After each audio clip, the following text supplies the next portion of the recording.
Bonsoir, ce soir nous avons le très grand plaisir de recevoir Jean-François Zigel. Les anciens le connaissent certainement, il a animé pendant plusieurs années sur France Télévisions des émissions comme La Boîte à musique, Les Clés de l'orchestre. Jean-François Zigel est un pianiste, un compositeur et improvisateur hors pair. Ce soir, il va nous parler du pouvoir de la musique. Quelle musique écouter quand on veut être inspiré, quand on se sent triste, quand on est amoureux. Donc c'est un voyage sonore au cœur des émotions suscitées par la musique qu'on vous propose sous le format inédit d'un concert-conférence. Je vous souhaite une agréable soirée.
Bonsoir à tous.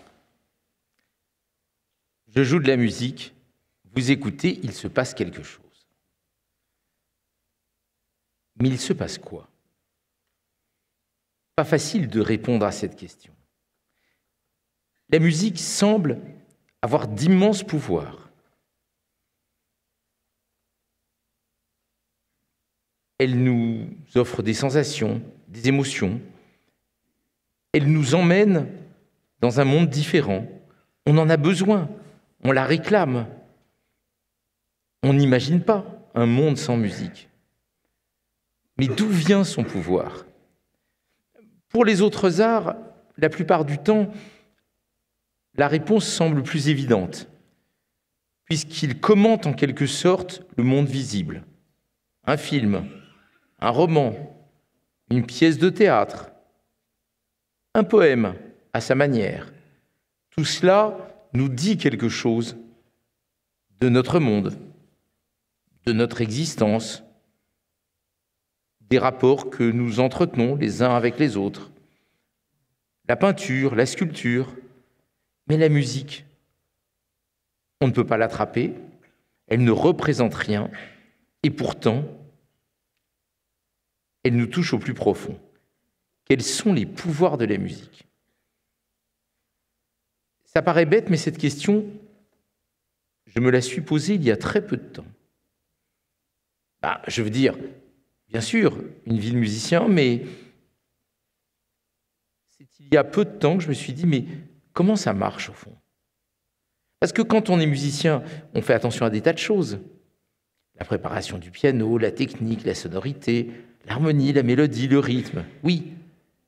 Mais on se pose rarement la question de pourquoi une telle force, une telle puissance, une telle intensité dans la musique. Alors, je vous propose quelques réponses qui me sont venues sur les différents pouvoirs de la musique. Et je vais peut-être vous étonner avec ma première proposition. Vous étonner parce que je ne vais pas vous parler d'émotion. Et souvent, c'est la première idée qui nous vient à l'esprit, l'émotion. Oui, mais l'émotion, ça ne me paraît pas forcément lié à la musique. Au fond, des émotions, nous en avons très bien sans la musique et même sans l'art. La vie est pleine d'émotions, certaines agréables, d'autres nettement moins agréables. Les peines, les chagrins, les difficultés, les sentiments contradictoires, les tourments, tout cela, on n'a pas besoin ni de la musique ni de l'art pour le ressentir. En tout cas, c'est ce qui m'amène à vous proposer comme première idée la musique pour réfléchir. Mais ça, c'est parce que ça me ramène à ce qui a sans doute été à l'origine de ma vocation de musicien. Je ne pense pas que c'était le fait qu'on entendait de la musique chez moi et que j'aurais aimé cette musique. C'était de la musique pour les adultes, ça ne me concernait pas vraiment. Mais tout de même, une chose me frappait, ce n'était pas la musique elle-même, c'était le visage de ma mère, concentré, immobile, quand elle était assise sur une chaise, en train d'écouter, souvent, je m'en souviens encore, la symphonie concertante pour violon et alto de Mozart. Quel était donc cet art, ce sortilège qui faisait un tel effet à ma mère? Alors un jour, je lui ai demandé « Mais qu'est-ce que tu fais ?» Et elle m'a répondu « Je réfléchis. » Et vous avez souvent remarqué autour de vous, peut-être même c'est votre cas, que certaines personnes ont besoin d'un fond musical pour réfléchir, pour travailler. Déjà, ça isole du monde. Et puis, ça nous fait aller dans un univers un peu séparé du monde quotidien, où nous ne sommes que logiques. Il faut faire ça, si je fais ça maintenant, il se passera ça. Si je téléphone à telle personne, non, je ferais mieux de lui téléphoner le lendemain. Il faudrait que je lui dise ça. Non, peut-être je ne vais pas lui dire comme ça. Peut-être il faudrait que j'avance cet argument aujourd'hui, puis dans une semaine, je passerai à la deuxième étape. On a tout le temps ça dans le cerveau. La musique nous isole de cela et nous permet de nous concentrer sur ce que nous avons à faire. Mais il y a une autre raison qui me paraît lier la musique à la réflexion, c'est qu'au fond, la musique, c'est quand même très construit. Regardez les esquisses des compositeurs, et que j'enlève une mesure ici, et que je rajoute une mesure là, et là ça n'est pas symétrique, et là ça n'est pas bien construit, et il y a un premier thème, un deuxième thème, un troisième thème, comment on alterne les parties, les transitions. Enfin, c'est une architecture finalement la musique. Une architecture de son et de temps. Dans une sonate, dans une fugue, la manière dont le thème arrive, dont la polyphonie se dessine, dont les lignes se superposent, le chant, le contre-chant, le premier thème, le deuxième thème, le motif principal, le motif secondaire, tout cela forme une architecture qui me fait penser qu'au fond, peut-être que la musique est une sorte de pensée incarnée en son. Et cela serait une deuxième explication pour cette première proposition, ce premier pouvoir de la musique pour réfléchir.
Il y a eu un écrit, un livre qui m'a beaucoup frappé il y a quelques dizaines d'années. Peut-être vous en avez entendu parler. Ça s'appelle « L'homme qui prenait sa femme pour un chapeau ».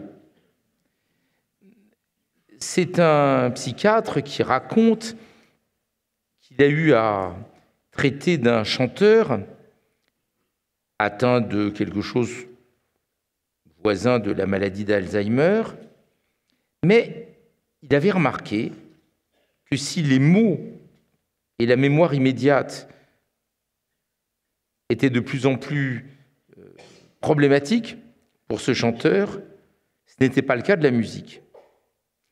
Et ça, je m'en suis rendu compte il n'y a pas très longtemps, avec une personne âgée qui finissait par ne même plus reconnaître certains de ses proches, pas ses enfants, mais en tout cas des personnes de la famille ou des amis, et qui pouvait pourtant, avec les paroles justes, chanter encore des dizaines de chansons sans se tromper. Pour soigner ce baryton classique, certains actes de la vie quotidienne sont alors associés à des mélodies qu'il avait dans la tête, des airs d'opéra, des mélodies françaises, italiennes, allemandes, etc. Et ça lui a permis quand même de pouvoir discipliner un certain nombre de choses dans son esprit. Alors, qu'est-ce que c'est que cette musique qui reste en nous, que l'on continue à conserver, même quand tout le reste semble nous fuir? C'est une question qui m'a beaucoup frappé. Et c'est vrai que quand on écoute de la musique, parfois, une harmonie, un thème, on se souvient.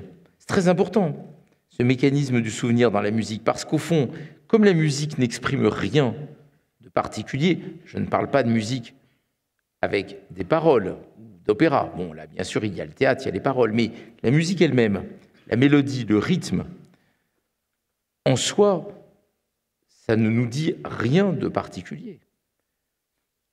La poésie, le roman, le théâtre utilisent des mots qui évoquent immédiatement quelque chose à notre esprit.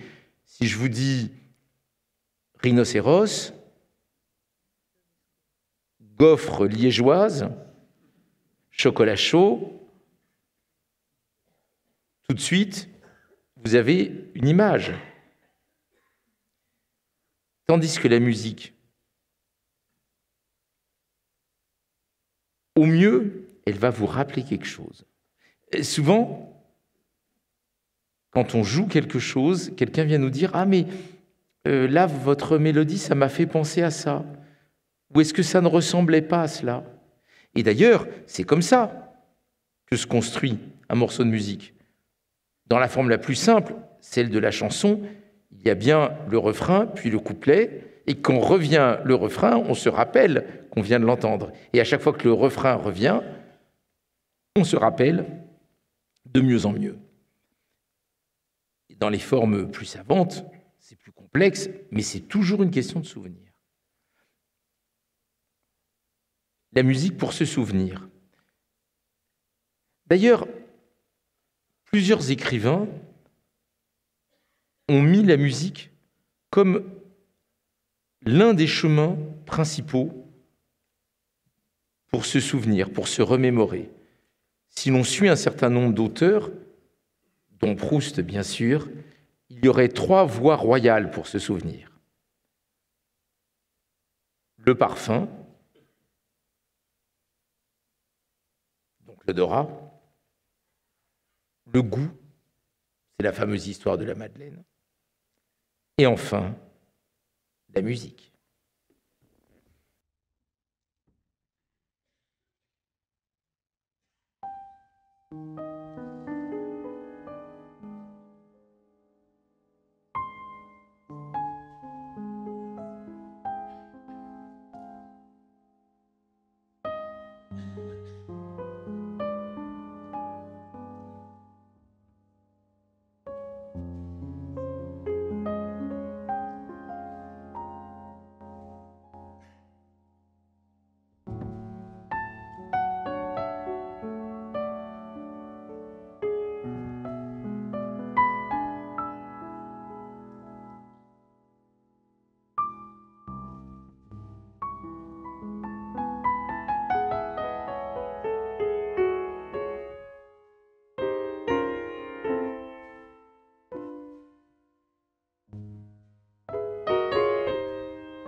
Et maintenant, un autre mystère, est-ce qu'on peut avoir de l'humour en musique? Et là encore, je vous demanderai de ne pas penser aux paroles ou au théâtre, parce que des scènes pleines d'humour, malicieuses, caustiques, à l'opéra, dans les comédies musicales, bien sûr, on en a, mais c'est la situation qui nous fait rire. Même chose pour les paroles. Bien sûr, si on écoute une chanson de Bobby Lapointe, il y a plein d'humour, mais ce sont les paroles. Non, je parle de la musique elle-même. Est-ce qu'avec la musique, on peut faire l'humour? Pas évident. Et pourtant, à partir du début du XIXe siècle, on va inventer, dans la musique classique, une forme exclusivement dédiée à l'humour. Le scherzo, scherzando en italien, en s'amusant. En gros, on peut dire que c'est une invention de Beethoven, qui commence à systématiquement baptiser ainsi les deuxième ou troisième mouvements de ses symphonies, de ses quatuors, de ses sonates, etc. Et après lui, ça continue. Dans toutes les œuvres en plusieurs mouvements, ou presque toutes, de Schumann, de Mendelssohn, de Brahms, on trouve un scherzo. Chacun sa façon d'avoir de l'humour. Plus caustique, plus terrien, je dirais même, plus rustique parfois, avec Beethoven, très léger, très fin, un véritable scherzo des lutins et des elfes, avec Mendelssohn, plus robuste, presque héroïque, avec Brahms, plus tourmenté, presque affolé, avec Schumann, et puis ça va continuer, plus rythmique, plus motorique, avec Prokofiev, je veux dire continuer dans le temps, bien sûr, véritable danse macabre chez Shostakovich, chacun son scherzo, et jusqu'à aujourd'hui, on continue à écrire des scherzos. Mais alors, comment la musique peut-elle s'y prendre sans le secours des paroles pour nous faire sourire ?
Je reviens de nouveau à ma découverte de la musique, enfant, et à cette impression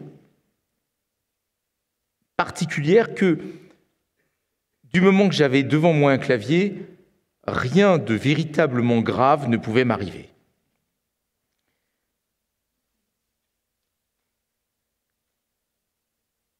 Mes doigts se posaient, j'écoutais les sons, j'improvisais tout le temps, et mon esprit divaguait. Ou alors, ça pouvait me servir pour réfléchir, on en a déjà parlé tout à l'heure, ou même pour lire. Oui, parce que j'aimais beaucoup les bandes dessinées. Mais mon père travaillait à domicile. S'il n'entendait pas du piano, ça ne lui plaisait pas. Il arrivait, il ouvrait la porte. « Tu ne travailles pas ?» J'ai vite compris que la solution, c'était de mettre mes bandes dessinées sur le pupitre et de laisser courir mes doigts pendant que je lisais mes BD favorites. Parfois, au repas, mon père me disait « C'est un peu bizarre, non, ce morceau que t'a donné ton professeur ?» Là, je répondais « Oui, je n'aime pas tellement, mais enfin bon, puisqu'il faut que je le travaille, je le travaille. » Et c'est comme ça que je me suis habitué à lire en improvisant. Même aujourd'hui, j'achète le journal, je rentre chez moi, je le mets sur le piano. Bon, bien sûr, selon les nouvelles, ça ne donne pas la même musique, je le suppose. Moi, je ne venais pas d'une famille musicienne. Ce qui m'a donné envie de devenir musicien, c'est un petit film qu'on nous avait projeté à l'école. Ça s'appelait Mozart, enfant prodige. On voyait Mozart, haut comme 3 pommes, à peu près mon âge, je devais avoir 8 ans, dans les salons où de gentilles marquises et d'accortes duchesses venaient lui proposer des thèmes pour improviser, et lui, il s'exécutait, et après, tout le monde applaudissait, et on lui faisait des tonnes de bisous, et on lui donnait des tasses de chocolat chaud, encore aujourd'hui, mon péché mignon. Je me suis dit, c'est un bon métier, ça. Je suis rentré chez moi et j'ai déclaré à mes parents, plus tard, comme métier, je ferai Mozart. Je n'avais pas bien compris, je pensais que Mozart, c'était le nom du métier. Donc pour moi, la musique, c'est l'improvisation. Ça n'est pas l'interprétation. Bien sûr, après le conservatoire, le solfège, tout ça, il a bien fallu que je travaille le répertoire. Je négociais pour les auditions de fin d'année. Bon, d'accord, je joue une valse de Chopin, mais en deuxième morceau, j'improviserai.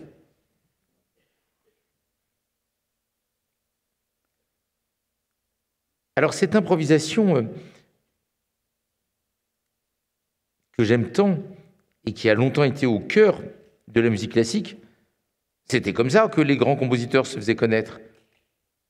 C'est après des concerts d'improvisation que Beethoven devient la coqueluche des Viennois. Quand on allait écouter Mozart, Bach, plus tard Liszt improviser, on n'avait pas envie qu'il nous joue des morceaux qu'on connaissait déjà. On voulait du nouveau. On voulait que le concert soit unique. Bon ou mauvais, on savait qu'on ne s'était pas déplacé pour rien. Tenez, ce que je fais depuis le début, la musique que j'invente pour vous, elle n'a jamais existé auparavant, elle n'existera plus jamais. C'est une musique de l'instant présent, de notre soirée. Nous sommes ensemble. Et selon votre écoute, ça me donne envie de jouer comme ci ou comme ça. Enfin, selon mon imagination aussi, hein. C'est quand même pas vous qui avez le pouvoir. Mais vous l'avez en partie. Parce que ça circule entre nous. Mais je reviens à mon sujet. La musique qui isole. La musique qui nous fait aller ailleurs. La musique qui nous protège, en quelque sorte, des vicissitudes de la vie. Vous savez, comme les jardins à la française, bien ordonnés. Bon, ils n'étaient pas bêtes, les classiques, hein. Ils savaient bien que la vie n'est pas un long fleuve tranquille, comme on dit, qu'elle est remplie de chagrins, d'illusions, de difficultés, de déceptions, en tout genre. Mais vous êtes d'accord, quand on entre dans un beau jardin, on laisse tous ses soucis à la grille du jardin. On entre dans un univers où tout est beau, harmonieux, symétrique. C'est un peu ça, le principe des classiques en art. Les romantiques, c'est différent. Eux, ça va mal, ils vont vous expliquer comment ça va mal.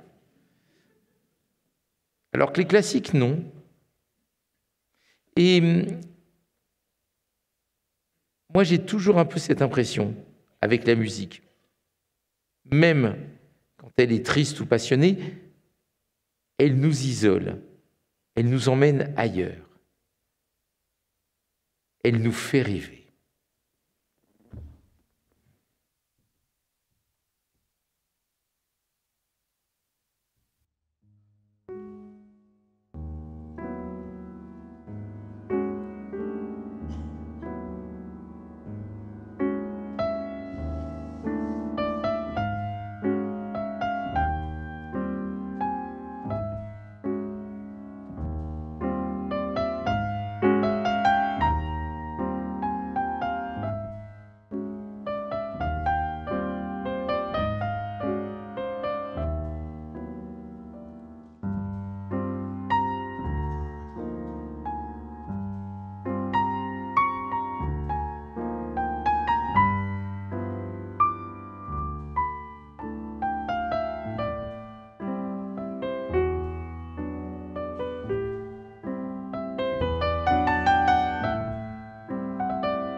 Alors il y a un aspect auquel on ne pense pas forcément, mais important dans la musique, celui qui est lié au fond à ce qu'on nomme la virtuosité, c'est l'aspect un peu sportif, vous voyez ce que je veux dire? Nous nous entraînons tous les jours, les gammes, les arpèges, les tierces, les trilles, les accords, tout ça, les notes répétées, et il y a tout un aspect de la musique qui n'est pas à négliger, qui est celui de la virtuosité. Tenez, quand vous venez assister à un concerto pour violon et orchestre, ou pour piano et orchestre, il y a toujours des cabrioles, des moments de virtuosité incroyables et qui nous impressionnent. Oui, c'est cela, la musique pour impressionner. Alors ce qui est dommage, c'est que maintenant, on n'a plus d'épreuves de musique aux Jeux Olympiques. Alors qu'à l'origine, chez les Grecs, oui. Et ce qu'on ne sait pas, c'est qu'il y a eu toute une période où on donnait des médailles de musique. Oui, oui, à partir des années 1910, je crois, jusqu'à peu près les années 1950, on pouvait avoir une médaille d'or de musique, ou une médaille de bronze ou d'argent. Moi, j'aurais adoré, vous voyez, si j'avais gagné une médaille sur la carte de visite, ça fait chic quand même.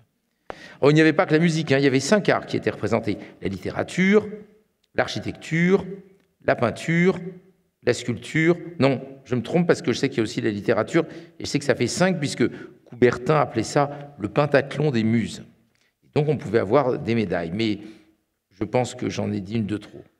En tout cas, si vous avez quelque influence sur le comité olympique, dites-leur de rétablir la médaille de musique et que, enfin, nous, les musiciens, on puisse se servir de la musique pour impressionner.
Encore une énigme.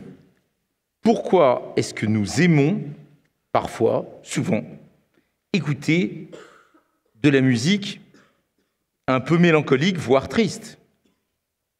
Vous me direz, ça dépasse un peu le cadre de la musique, hein. On va à l'opéra, tout le monde meurt, on a passé une bonne soirée. Pourtant, c'est l'hécatombe, hein. Carmen, Don Juan, Tristan, Isolde, Péléas, Mélisande, tous morts. Et d'ailleurs, quand ça se termine bien, parfois, on est un peu frustré. Vous imaginez Madame Butterfly, à la fin, finalement, Pinkerton change d'avis, se marie, tout va bien. Et que dire de notre plaisir à regarder des films où il se passe des choses extrêmement violentes? Mais enfin, dans le cas de la musique, pour moi, c'est encore plus énigmatique. Parce que normalement, on voudrait justement écouter de la joie, quelque chose qui brille, quelque chose de lumineux. Et non. On se précipite pour un nocturne en mineur de Chopin ou un beau morceau bien triste de Schubert. Alors, je me dis qu'en réalité, on ne parle pas de la même chose.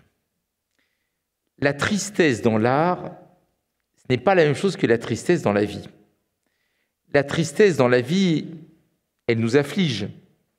Elle vient parfois d'un sentiment intérieur.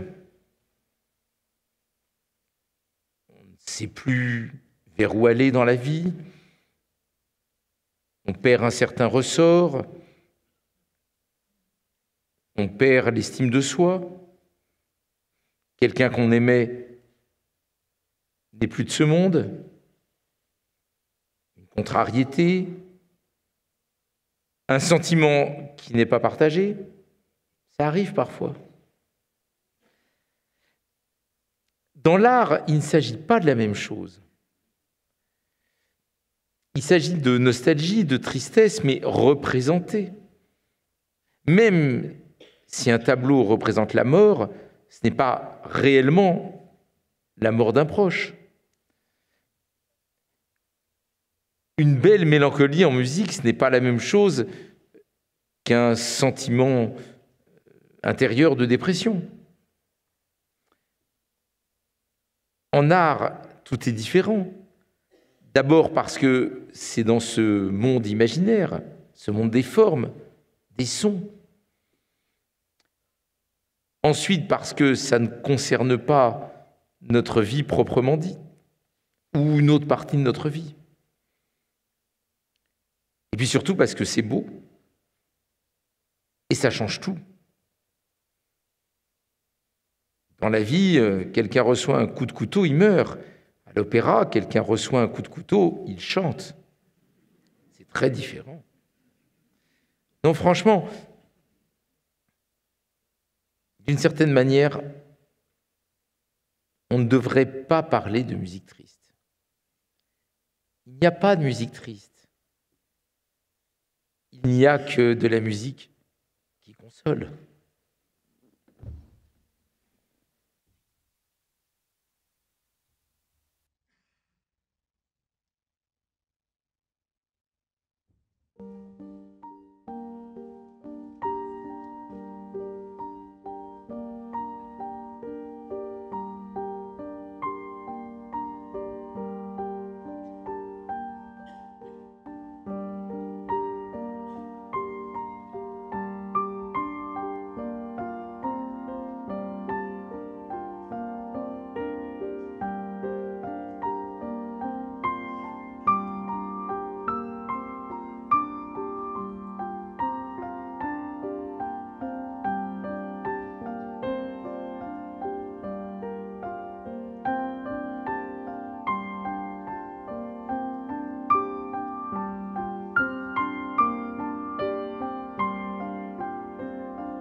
Nouvelle question maintenant, la musique peut-elle nous raconter des histoires? Vous savez, souvent, par exemple, les enfants, ils écoutent de la musique et ça leur évoque une histoire. Il se passe ci, il se passe ça. Et d'ailleurs, il y a eu une forme qui a été dédiée à cette idée, une forme qui naît au XIXe siècle et qu'on nomme le poème symphonique. Le poème symphonique, c'est quand le compositeur, au lieu de penser architecture dans l'absolu, premier thème, deuxième thème, troisième thème, premier mouvement, deuxième mouvement, etc., c'est quand le compositeur suit une histoire. En France, l'un des premiers qui a fait ça, c'est Camille Saint-Saëns, la célèbre Danse macabre. Il y a une histoire, on peut la lire, et on suit pas à pas l'histoire. D'ailleurs, la question s'est posée de savoir s'il fallait distribuer l'argument au public avant qu'il n'entende l'œuvre.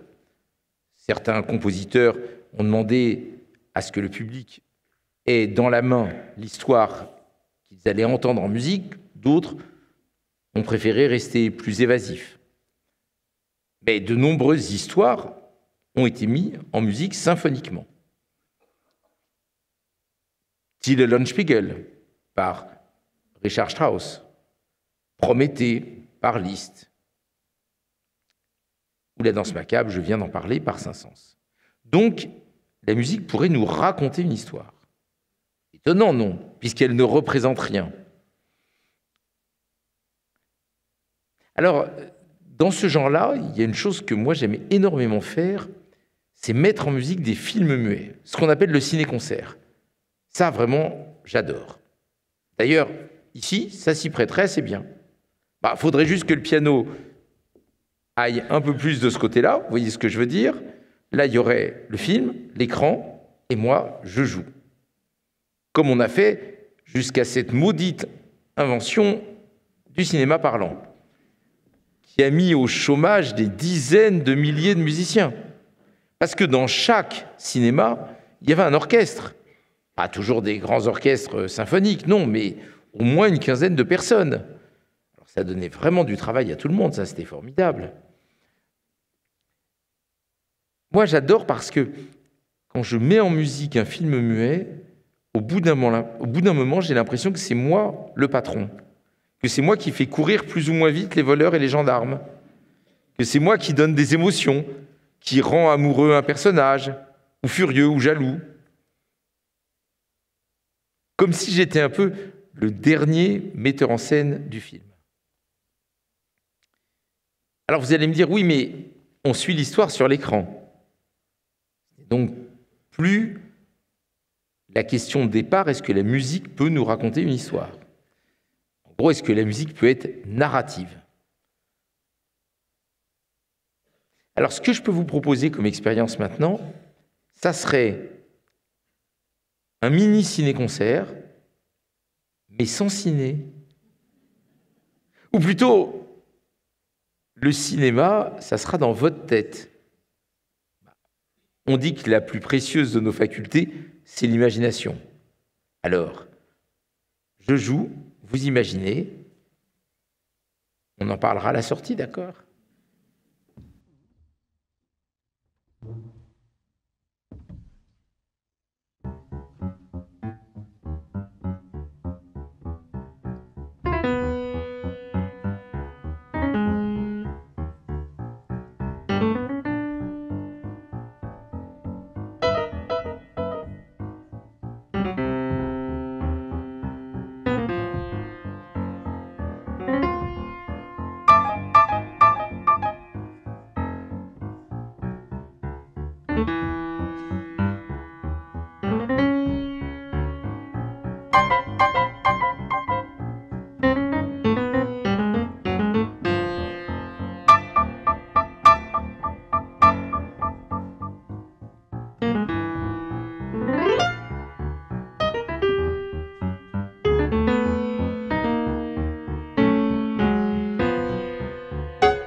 si tous les autres arts commentent à leur manière le monde, le représentent, la musique,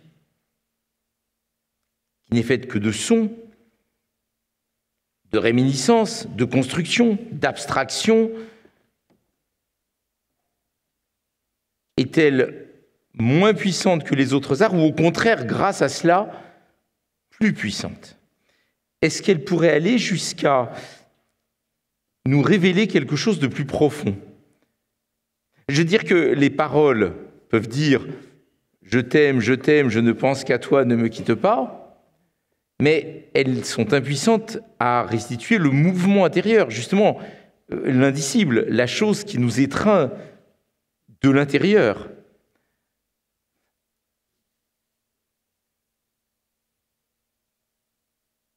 Alors, ce qui est drôle, c'est que moi, dans la plupart des situations de la vie, j'entends de la musique. Je veux dire que mon œil est connecté à mon oreille, en quelque sorte. C'est logique. Je fais de la musique depuis tout petit, j'improvise, tout ça, donc des liens se sont établis entre le monde visible et celui de l'invisible, qui est peut-être le propre de la musique. Donc si je vois un tableau, un paysage, une couleur, je vais tout de suite avoir de la musique dans la tête. Et même les personnes. Je parle à quelqu'un, au bout d'un moment, j'entends sa musique. Je ne le dis pas.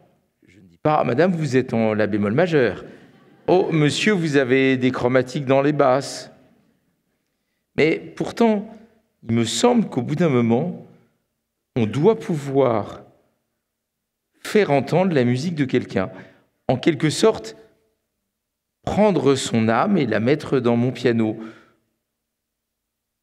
C'est peut-être un pouvoir de révélation qu'aurait la musique. Et je vous propose d'en faire tout de suite l'expérience, mais pour cela, il faudrait que l'un d'entre vous accepte de venir sur la scène. Et je sais que vous êtes curieux, téméraire, prêt à toutes les audaces. Bon, je précise tout de suite qu'en tout état de cause, c'est indolore et c'est gratuit. Bon, donc, y a-t-il une personne? Oui, très bien. Merci beaucoup, madame. Je commençais à m'inquiéter un peu. Je vous propose de venir comme vous voulez, ou là-bas. Vous pouvez aller là-bas, il y a un escalier tout au fond. Non, il n'y a pas de danger de mort, il n'y a même pas de danger du tout, hein, pour vous dire la vérité. Ça n'est que de la musique. Peut-être on va l'applaudir parce que c'est quand même...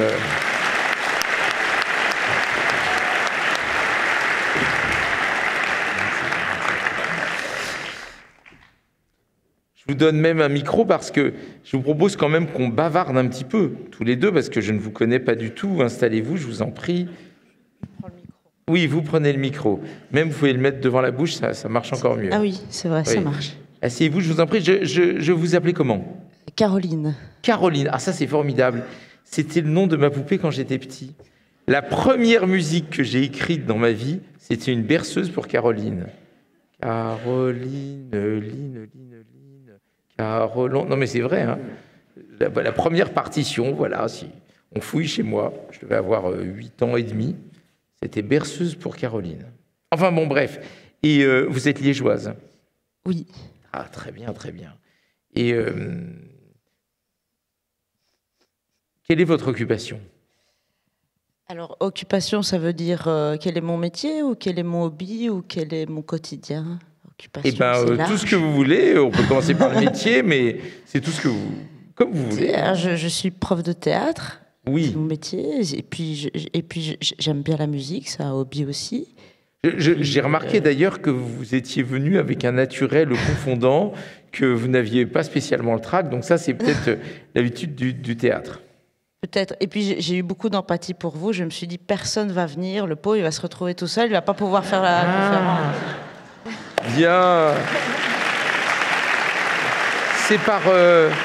C'est par charité, c'est par compassion que vous êtes là. Vous faites une bonne action. Très bien, on vous le rendra au centuple. Très bien, très bien. Et alors, je peux peut-être vous poser quelques questions pour mieux vous connaître, des choses peut-être banales. Votre couleur préférée? Ça dépend. Parfois c'est le bleu, parfois c'est le jaune. Le bleu ou le jaune. Ce que vous aimez manger? J'aime manger tout. Moi, j'aime bien manger. Donc, C'est bien, non, vous êtes une bonne invitée, vous. Quoi qu'on fasse, vous êtes contente. Et je passe dans un peu ce qu'on appelle, vous savez, les questions des portraits chinois. Si vous étiez un animal, vous seriez quel animal? à chaque fois, j'hésite, parce qu'il y en a plusieurs en moi. Il y a parfois le ouistiti, parfois il y a la lionne, parfois il y a la louve. Donc, oui, c'est un peu... La lionne, la louve, le ouistiti. Non, mais ça se dessine, ça se dessine. Imaginons là, on se dégage de nos obligations et on part en vacances, on va où? Moi, je suis moitié grecque, je vais sur les îles grecques, d'office. Les îles grecques. Les îles grecques, enfin, il y en a plein. Ah oui, ça, il y en a beaucoup. Ça, je vous le confirme, il y en a un certain nombre. Bon, très bien, les îles grecques. Ah, peut-être une dernière question. Quelle qualité vous aimeriez acquérir? J'en ai déjà tellement que... Oui, bien. Bonne réponse, mais enfin, peut-être une en plus. Avoir peut-être le... Oui, tout à fait.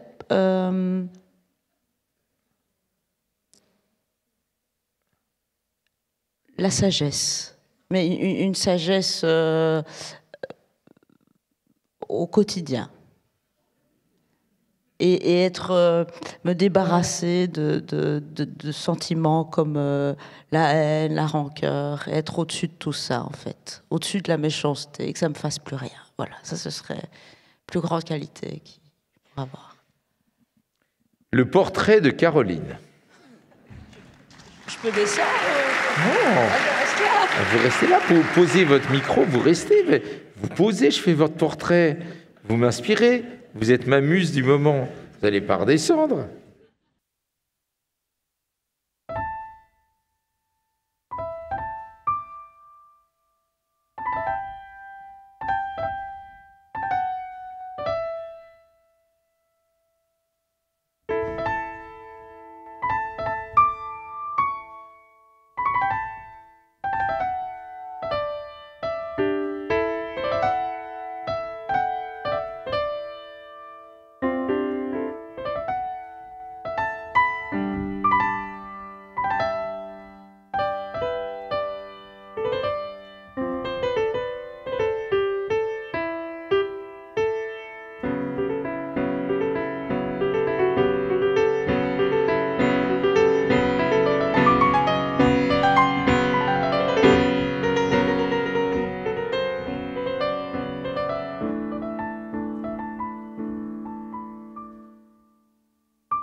Oui, vous pouvez me rendre le micro parce qu'ils seront contents ici au Palais des Congrès, si vous emportez pas le micro.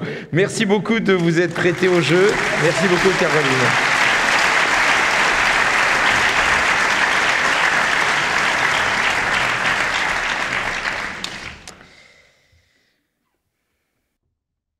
Il y a une chose dont on n'a pas encore parlé, c'est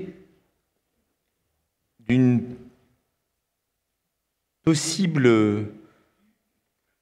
possible pouvoir de guérison de la musique. Et il y a même des gens dont c'est le métier. Vous avez déjà entendu parler, la musicothérapie. Mais ça date d'il y a longtemps. Il y avait déjà au XVIIIe siècle les balbutiements de cette idée que la musique pouvait guérir. Notamment Mesmer, vous savez, le fameux hypnotiseur, pas l'ancien Premier ministre.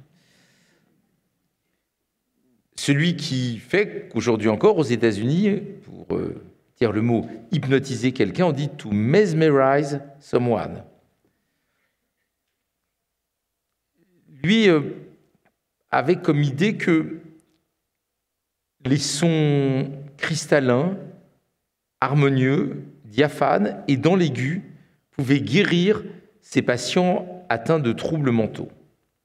C'est d'ailleurs comme ça qu'il s'est entiché d'un instrument dont vous avez peut-être déjà entendu parler, je ne sais pas, qui s'appelle l'harmonica de verre, qui était une invention de Benjamin Franklin. Vous avez 5 minutes ? Parce que l'histoire est quand même amusante. Hein.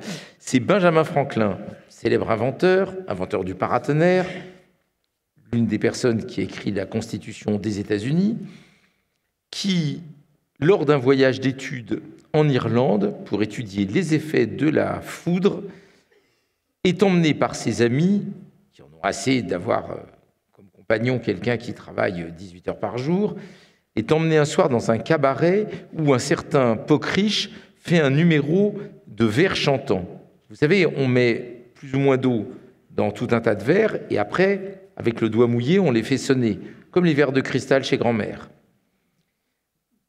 Benjamin Franklin est inventeur de génie, et il voit tout de suite qu'on pourrait bien perfectionner le système, parce que les quantités d'eau différentes pour faire sonner toutes les différentes notes, ça prend un temps fou avant le concert. Après, c'est long de se déplacer de verre en verre, puis alors si on fait tomber un verre, tout se renverse. Et c'est là qu'il se dit, mais plutôt que de varier la quantité d'eau dans les verres, varions la taille des coupes. Et c'est comme ça qu'il a l'idée de fabriquer un instrument fait de coupes de taille variable, de coupes en verre. On casse les tiges de façon à pouvoir toutes les embrocher à l'horizontale sur une tige de fer, un peu façon shish kebab, si vous voyez ce que je veux dire. La tige de fer, étant reliée à un mécanisme de machine à coudre avec le pied. Donc, la tige en tournant fait tourner toutes ces coupes embrochées dans un lit d'eau, de l'eau qu'on a additionnée d'un peu de craie, ce qui fait que lorsqu'on pose les doigts, on a tous les accords et toutes les mélodies qu'on veut. Et ainsi naît l'harmonica de verre. Et l'histoire n'est pas finie, parce que vous allez me dire, mais pourquoi il nous raconte tout ça? Ça n'a rien à voir avec la musicothérapie. Si, parce que très rapidement, des gens vont s'intéresser à cet instrument, une certaine Marianne Davis, et puis en Allemagne, une certaine Marianne aussi, mais Kirchnesser, si je crois bien me souvenir et bien prononcer son nom, qui va aller de cour en cour, princière. Elle est très belle, jeune, aveugle, je crois, grands cheveux blonds, et elle ravit tout le monde avec ses sonorités magiques de l'harmonica de verre. Et c'est comme ça que Mesmer s'entiche de l'instrument, dont il se dit qu'en faisant entendre des sons si merveilleux, aussi harmonieux, il va pouvoir guérir les miasmes, les maladies mentales. Comme c'est un ami du couple Mozart, il convainc Mozart d'écrire pour cet instrument. Et c'est ainsi que la dernière œuvre de musique de chambre de Mozart est un quintet pour harmonica de verre, violoncelle, alto, flûte et hautbois, qui a tellement de succès que la virtuose demandera un bis à Mozart, et ce sera le fameux adagio pour harmonica de verre. Enfin, fameux, pour les gens qui s'intéressent à l'harmonica de verre. Alors moi, j'aime bien cette idée que les sons aigus nous nettoient, en quelque sorte, de tous nos miasmes intérieurs. Un petit peu ce que demandait Caroline tout à l'heure, n'est-ce pas? Si on pouvait être débarrassé de la rancœur, de la jalousie, de l'envie, de toutes nos ruminations, ça serait formidable, n'est-ce pas? Bon, il y a quand même une chose que l'histoire ne dit pas, c'est qu'est-ce qui se passe si on fait écouter des sons cristallins et dans l'aigu à des gens qui vont très bien. Ben, on va bien voir.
Pour terminer, j'aimerais vous parler d'un pouvoir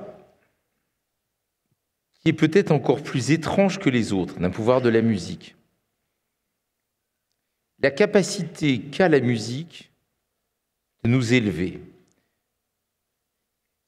Hier, grâce à Jean-Marie Verdière, qui, je l'espère, est dans la salle,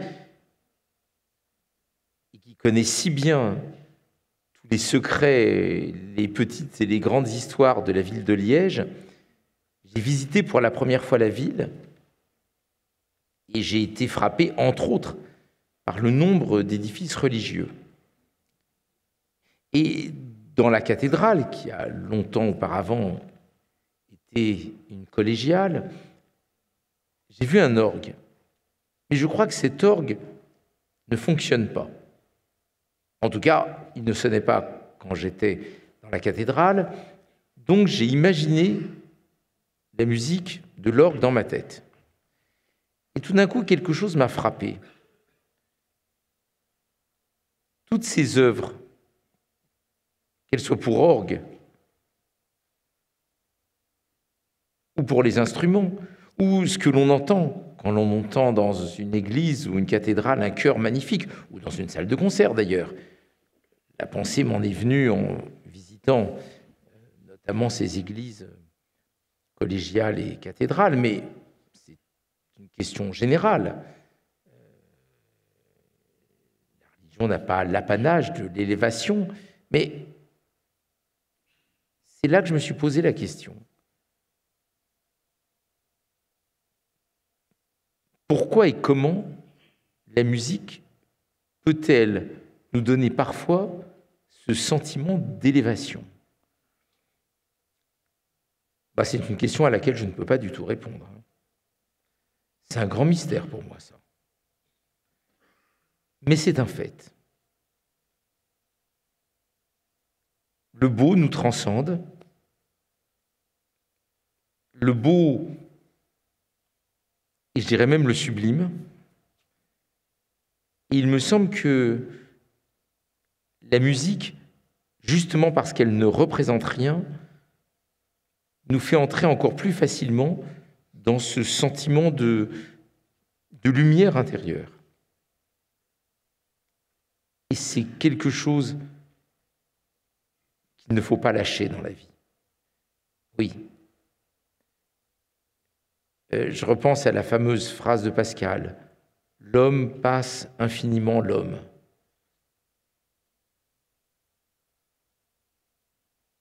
Et la musique nous aide. La musique pour s'élever.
Merci beaucoup, chers amis. Je voudrais partager vos applaudissements avec, pour la technique, la lumière et le son, perché dans sa cabine, Simon.